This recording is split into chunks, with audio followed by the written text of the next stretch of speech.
Now we have an international race in the Thames Challenge Cup. King's College, Queensland, up against Yale University from the USA.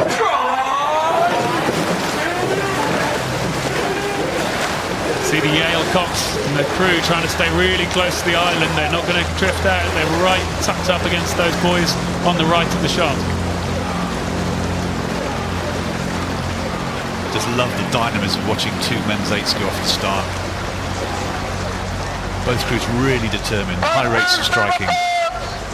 The umpires having to work here hard, trying to get both crews to move apart. They've both drifted towards the centre. They've both responded immediately, which is what the Henley umpires like to see happen. They have responded to that straight away, so there's going to be no problem there. Have to see what happens next. For those of you just watching this race, so first of all, a very good morning to you if you're in America, or good evening if you're in Australia. The umpire's boat goes straight down the middle of the course, and so you've got the crews from either side, so the umpire stood at the front of the umpires, which can gauge the correct station for each crew, but they don't want to drift too far towards the wooden booms lining the edge of the course. This is what we see in the foreground here. Many rowers hit those, and it's not good for your race if that happens. And Yale have gone out really strongly, the cocks there.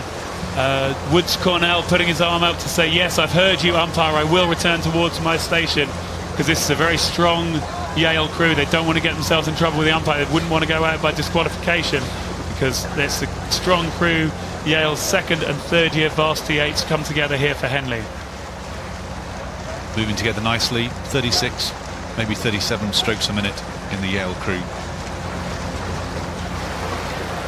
And they're starting to squeeze out to just over a length's lead.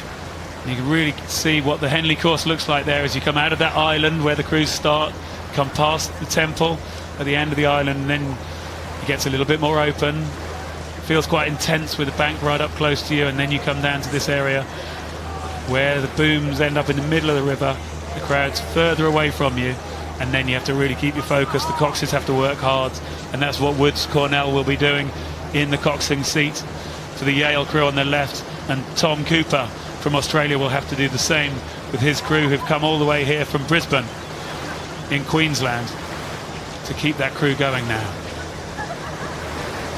The University of Queensland crew 36.5 strokes a minute for the last 15 or 20 seconds, so they're doing their best to hang on in there.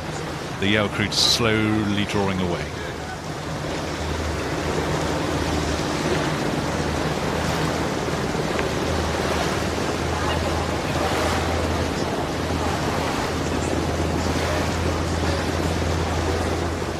Yeah, just looking at the pedigree in the Yale crew, Leonard Jenkins in the sixth seat, who I notice hasn't got his all-in-one pulled up and is dressed in white when he should be in blue, competed at Rio and Rotterdam Junior World Championships for New Zealand in the quad and double respectively. So he's competed internationally at junior level, and now he's competing here in this Yale crew, and you see him moving really well together.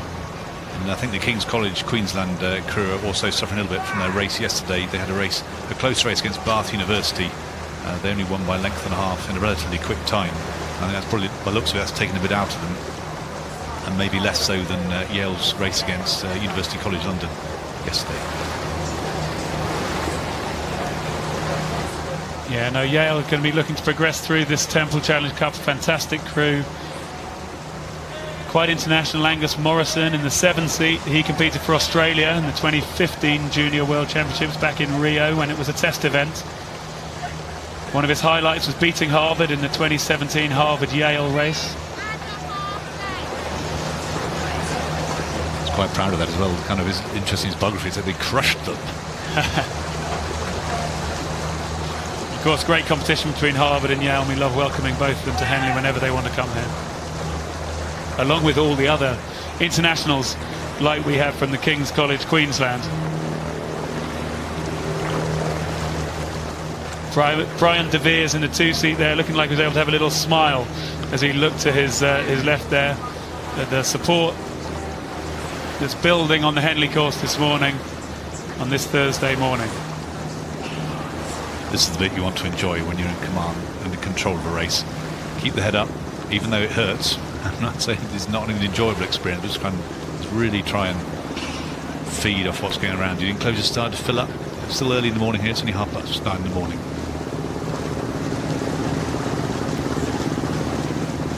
The Yale crew moving pretty smoothly now.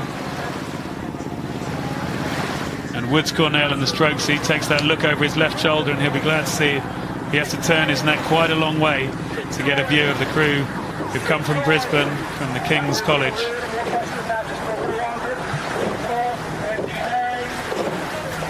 Crew from King's College came together in April as two of the boys were competing at nationals and selection trials, and they won the Brisbane Inter-College Regatta convincingly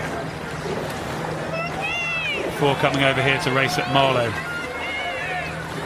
They're starting to take their rate of striking in the Queensland boat up. They're up at 36 now, and that'll start to build and build and build as they try and close this lead down and get as close as they can to Yale as they come towards the finish.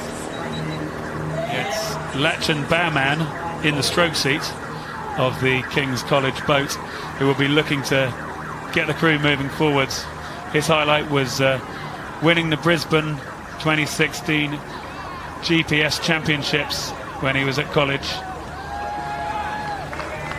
studying science and medicine at the University of Queensland.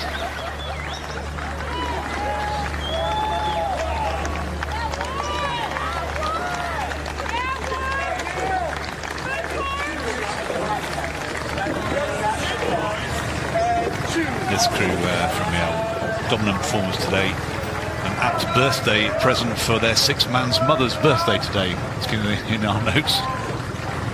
Put a smile on your face. If you're watching this morning, happy birthday to you.